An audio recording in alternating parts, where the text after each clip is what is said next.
আমরা গণতন্ত্র বা ভোটাধিকার প্রতিষ্ঠা করতে না পারি, তাহলে গত বছর যে জুলাই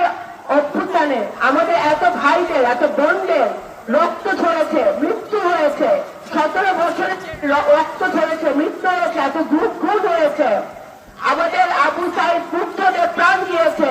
কিছুদিন আগে আরেকজন ইনসাফ কামী মানুষ, দেশপ্রেমিক মানুষ হাবির মৃত্যু হয়েছে, তাকে নৃশংসভাবে হত্যা করা হয়েছে। এই সকল মৃত্যু, এই সকল রক্ত সবই বৃথা যাবে যদি আগামী দিনে আমরা সঠিক সিদ্ধান্ত নিতে না পারি এবং বাংলাদেশে আগামী দিনে কোন দল সরকারে আসবে, কোন দল মানুষের সেবা করার সুযোগ পাবে, সেটা যেন আমরা এইবার ভুল না করি।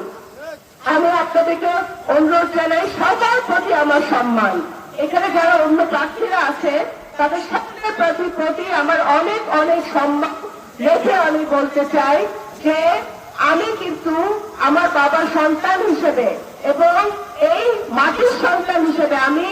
কখনোই আমার সালতাবাসীকে আমি ছেড়ে যাই নাই, যাব না এবং মৃত্যুর আগ পর্যন্ত আমি আপনাদের পাশে